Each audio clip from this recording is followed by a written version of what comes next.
Hey everybody, welcome back to the Flourgoldwizards channel. I'm Jason, a part-time gold prospector based in Wisconsin. Today, we're at the beautiful shores of Lake Superior in Michigan. That's right, there's gold on the beach. We're gonna see if we can't find us some. Who's we? Well, that would be Rigby, of course. My mining partner, the world's most famous gold sniffing hound. He's already on the job.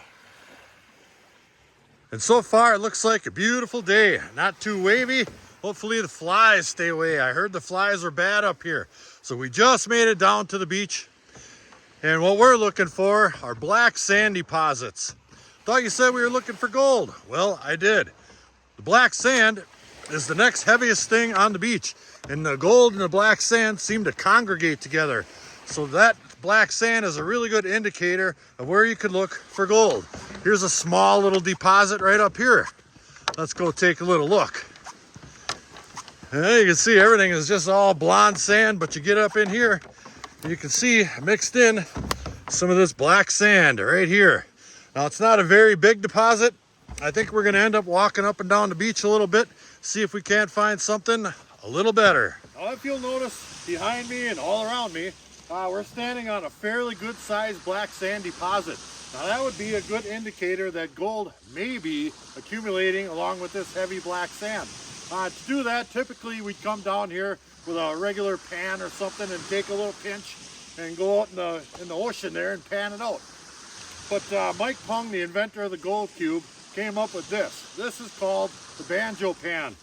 It moves material extremely fast compared to a traditional round pan. You just fill this tub up right here and it's got a small mat, and basically hold it underwater and you shake this thing back and forth at an angle like this here, and this material slowly goes over this mat right here, and the shaking motion settles the gold through the thin layer of black sand down into that mat. And I can test a whole mountain of this stuff versus just a pinch. It'll give you a little bit more accurate depiction of what's in the area that you're trying to work. So let's go ahead and grab such a sample. Well, you ever grabbed a sample? Jeez. Well, as you can see, or at least I can see, it looks like somebody else has been testing in some of these areas here. There's a small depression right there, but there's still good amounts of black sand mixed in this whole shoreline over here. Now this is up pretty darn high.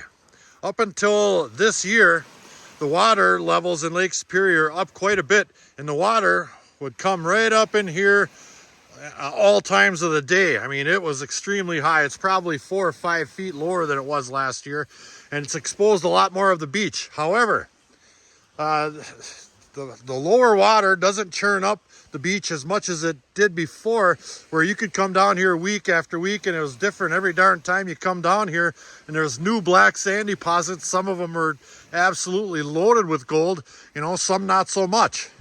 And this last year here, it's been a little tough, but we're here to do some testing, and that's what we're gonna do. So I've got my Banjo pan. There, see, there's that small mat right there, just some vortex matting, and we'll just go ahead and grab some of this layer right there, just like that. And we're gonna go ahead and fill that thing right up, just like such. I'll see if I can see how deep that deposit goes, and it kind of just looks like a surface deposit, maybe 4 to 5, 6 inches thick or so, but who knows, maybe it's absolutely loaded. And up until this year, we could come down here with sluice equipment, battery-powered recirculating sluice equipment. But for some reason, the authorities aren't being honest about it. They shut that down. Now it's panning only. But this thing here definitely helps you move more material faster while panning. Let's go pan it out.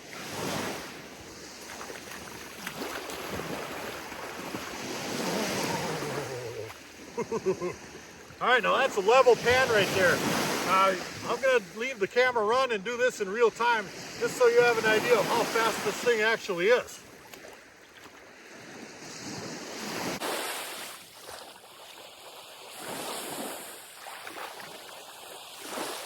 Not bad.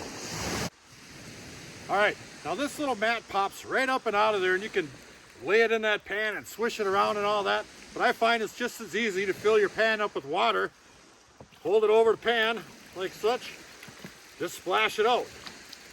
Don't even have to take that little mat out of there. I've been playing with this thing back at the ranch a little bit. Yeah, we've got her dialed in fairly well. And we're left with, I mean, not a ton of material, and I'll show you exactly how much, but it's manageable. And there's what you're left with. Probably, I would say that's probably a tablespoon and a half. Not too bad. More than manageable. And basically what I'm going to do now is just pull this stuff back real slow. And if I start seeing pieces of gold in here, then I'll just count them. I'll just count them. That way I'll know if this spot is worth spending some time here doing some bulk panning with that Banjo pan. And I did bring a tub along today, so I can just sit right up here on the deposit and pan away, or Banjo away, whatever you prefer. I haven't seen one yet, and this is a little bit slow process. Okay, I do see a piece. Well, now it got buried. Well, let me pick this back up when I have this panned all the way down. You know, and that's why we test. I didn't find one speck in there. I thought I maybe saw one earlier, but it must have been just something off-colored or shiny or whatever. But there wasn't one speck in there. And we probably wouldn't spend much time, if any more, here at all. So we just basically got down here, so we're gonna take a little walk up the beach. Well, walking up the beach here, Rigby, my gold sniffing hound, went right over here and he just stopped. Now I looked over here and I didn't see anything that stood out at me, but he started doing a little scratching here. And I noticed that on the top here, there was a little whisper of black sand. I mean, typically I would just keep walking right on by. You dig underneath it, and it's just blonde sand. Well, always trust Rigby. So I took a shovel full deep, and underneath a little bit of blonde sands here, looks like, I don't know, 6 or 8 inches or something, there's this layer of jet black sand right here, all buried fairly close to the bank right here. And this goes way up and up and up. That there's all sawdust right there from the old sawmill. The whole side of this hill is sawdust, and it used to be quite impressive, but the recent waves having the water so high the last few years washed it all away. That's all sawdust. So we'll take a sample out of this stuff right here. Yeah. Now it's all right to mix in some of that blonde sand. I mean, who knows how this deposit is reacting. It could be mixed in with the blonde sands. You know, it all depends on how Mother Nature deposited this stuff here. And the only way to find out if there's gold in it, you know, is run a sample out of a big hole like this here. So that's what we're gonna do. That should work.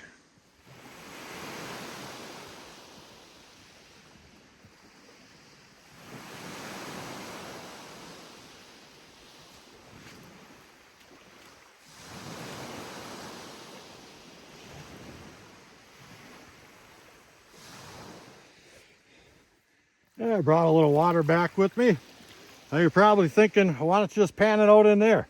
Well, it's incredibly smooth, and it's not very pan friendly, but this pan right here is. So we'll just splash that out, just like that.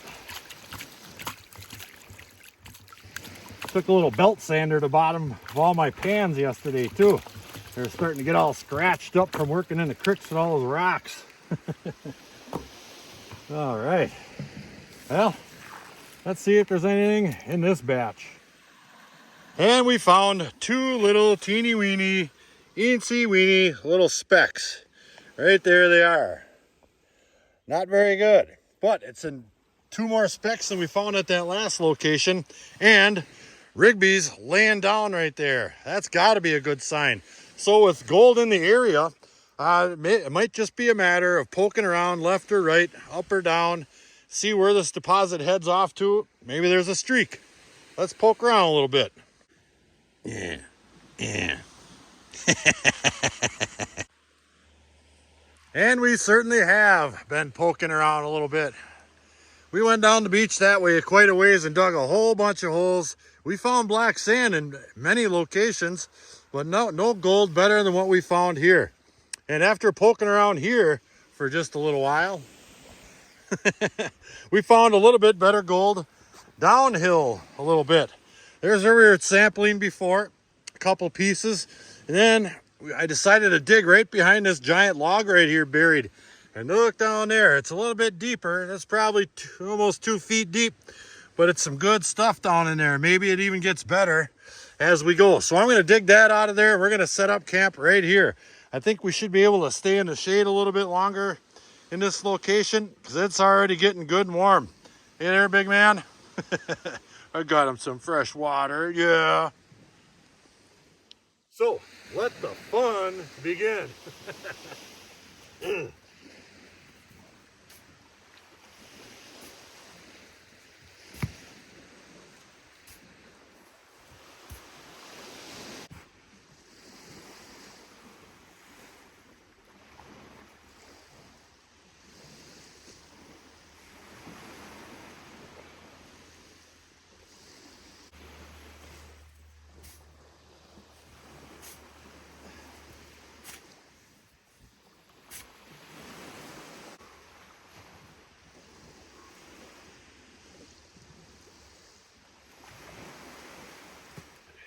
All right, after much digging, I got a pretty good sized area, probably 5 feet by 5 feet, shoveled all the way down just to the top layer of where that black sand deposit starts.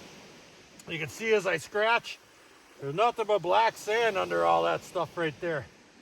So we've got a mountain of material here to work, and it just keeps going on all the way around this thing. I can dig sideways over towards that way, and it's all nice black sand, and there's gold in it. So let's get a tub of water going over here, and we'll start banjoing.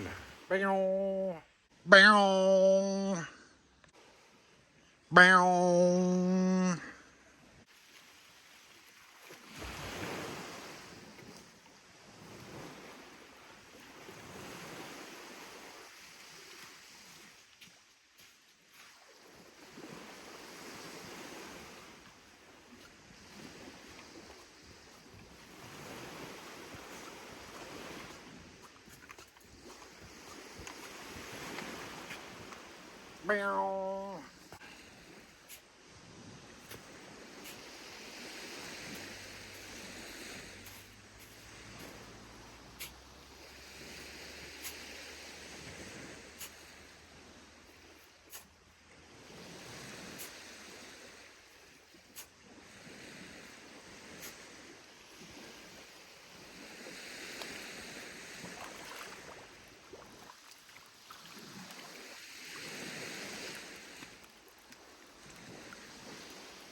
Now, even though these don't take all that long to process, you definitely don't want to waste your time panning out or finish panning out every time you finish one of these in that tub over there.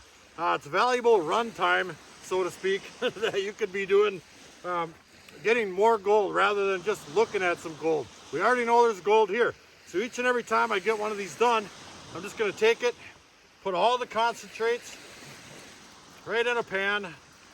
And before we leave, I'll transfer that into a 5-gallon pail, and we'll get this stuff back to the shop, and we'll see what we get out of it. Maybe we'll use my brand new cleanup sluice. Well, you guys remember what I said about not staring at each and every cleanup. Well, even the most disciplined among us have to look once in a while. So I just did a little 3-finger pinch in a pan here and panned it out in my thing. And it's a good thing I did, because we're getting some pretty good looking pieces of gold right there. Those are way bigger than the ones we were getting before. I mean, yeah, they're small, but for where we are and what we've been finding, I like it. That's just a little 3-finger pinch, and I think there's a couple more super small ones scattered in amongst that. There's another one right there.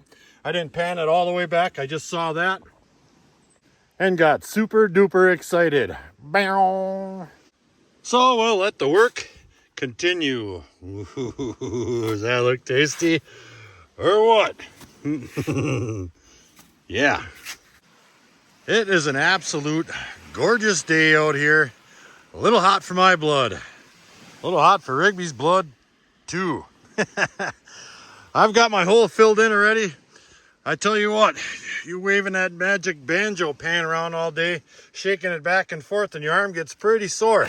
But we've got a whole mountain of concentrates here. That's pretty darn thick. And when you swish it around, you can see some pretty nice flakes of gold in there. And we'll swish that around a little bit more when we get home. But for now, we're going to have a snack. Today's snack time is brought to you by Bobo Links, yet again. 100% grass-fed. These beef sticks are awesome. Rigby loves them. Yeah, he's a hard-working miner. Now, while we were here, I thought we'd take a look around maybe for some beach rocks, some cool beach rocks, because there's always a plethora of them around here, except today. It's all these teeny-weeny little pebbles. There's no rocks unless you get out in the water just a little bit. We'll take a little hike out there. There's some swimmers. There's people everywhere around here now. We're getting the heck out of here. But look in here one time.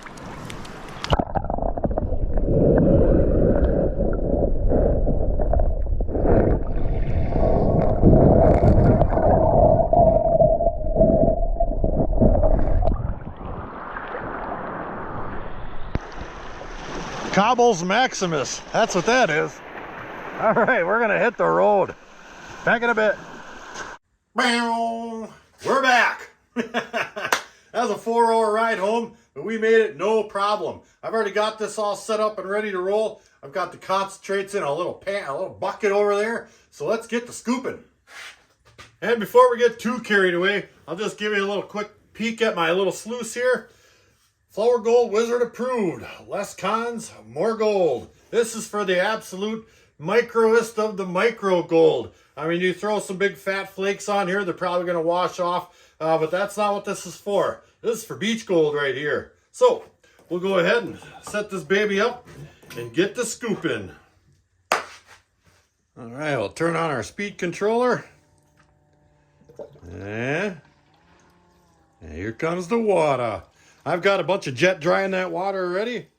We'll just go ahead and feed that right on there. That might be a little too fast. I'm going to throw one more on there before I make that call, because it didn't even make it down to the end yet. Actually, I think that looks pretty good. I do see gold separating right here. So let me throw a couple more than that on there. We'll see how it's running. Yeah, there's some gold in there right there. Matter of fact, let's go ahead and pop this camera off. See if we can't see a piece. Definitely. Right, let's see, where's my finger? Right there. There's some gold. Sure looks silver on my phone, or on my camera here. I always try to film gold in this dang thing, and it always looks silver. Like those pieces up there, I can see that is gold 100% all day long. Just looks silver on here. Something wrong with this thing? Huh. All right, let the feeding begin. Oh yeah. And TV magic. It's all on there. And it's not looking too bad. I've got a little UV filter right here on my lens. And it looks like it may make that stuff look a little golder, or is it just me? But there's definitely some gold in there. So let's get this stuff into a pan. See what it looks like. Kablamo. Check that. I actually have a better idea. Let's turn that right off. There, the water's shut down. There's a look at our sluice right there. And I've got a little something different today. Now, part of the enjoyment I get out of this hobby is panning gold. There's just something therapeutic about it, just sitting in a chair with a cold brew and just letting that pan rock back and forth. And you try to get the gold out of that heavy, heavy black sand. But there's a lot of other fun aspects to this hobby as well. And I have an example of that right here. I'll go ahead and I'll slide this sluice, this smooth water header right on off of there. And I'm going to put it on this one. This is a Miller table, so to speak. Yet to be named final. I'll just stick that right on there. I'll take all the material that's in this sluice right now. Maybe a little water, a little bit. And I'm going to run it over that instead of panning. Okay, here's all the material that was in that sluice. Maybe 2 of these little scoopers right here. I think those are probably, I don't know, a teaspoon and a half. So we probably have right around a full tablespoon of material left over. And we're going to run that right over this puppy right here. Let me turn on the water. And we'll crank it up just to get it out. And then we're going to turn it down to clean gold speed. This smooth water sluice head will make water whisper out of there. You can't even see the water. So I'll go ahead and I'll throw a teeny weeny little bit on there just to test it. Right there. That's just a little bit too fast. Slow her down a little bit more. There we go. There is gold on there, but I see a couple of pieces made it down to about here. And I'll throw another one on there up high. There we go. Now it's creeping on down. I'll bring the camera on up as close as I can just to show you. This is fun. I mean, yeah, I could pan this stuff out 100%. See how fast that sand is moving off of there? Now this is a prototype. There's still some seams in there and the edges are a little rough, but we're working on a final version. That's all gold right there. Well, it looks silver again, but it's gold. And if that little seam wasn't there, this thing is perfect. I mean, look at how fast this is rolling off of there. I got a monkey with the pitch and the water just a little bit, but I've had this thing working like you would not believe. So let me grab another one of these here, if I can. There's a little scoop worth, and we'll throw it on there. And look at that stuff melt off. There's the gold. Staying behind. Oh man, this is fun right here. And the trick to these things are, you have to figure out how to remove the black sand from the gold, because the gold stays, but you have to figure out the shape and what water speed and what pitch will move the black sand. The gold is already heavier, it's flatter, but if you can get it to stick to something, then your main concern is all this black sand. So it looks like I got to work on the pitch just a little bit, but that's no big deal. Let me run this stuff and see how much gold we got. All right, it's all on there. All of it. We didn't do too darn bad today. Now I want you to notice something. See up at the top here, everything's just teeny weeny little dots. Those are probably minus 200 at least right there. And they get just a little bit bigger and a little bit bigger and a little bit bigger as it comes down in the sluice. And I don't see any gold past right here. And I think what's going on is here is some of these seams that this prototype has. It's kind of catching stuff and bubbling up a little bit. And making this stuff pause just a hair. See that? Once I move that, that stuff starts moving again. And these edges are super rough yet. See that? They're not even full. There's probably some gold down inside of there. But it's a work in progress, but it won't be long. We already have our maybe final prototype in the works right here. So you just kind of maneuver that around a little bit and off it goes. And every once in a while you'll touch a piece of gold, but there it sits. There's nothing down here. This thing is going to be a winner, man. Let's get this into a pan, see what it looks like in a blue pan. Now that's not too darn bad. Just being out there playing with a banjo in a fairly crappy spot. Let's see if we can give that a little tap to the top. And yes, sir. We got a nice little smile there. Well, we sure had fun today, and I hope you guys did too. It's not always about finding pounds and pounds of gold. For me, it's the thrill of the hunt. And we looked around and looked around. We did find some gold, and we got a nice little smile of gold in a pan. And that's just fine with me. So thank you guys for coming along. Until the next episode, like, share, subscribe. Please do leave a comment. It helps build our channel. Check out our Patreon page in the description box below. Flourgoldwizards out. Who is chewing on my pan? Bow.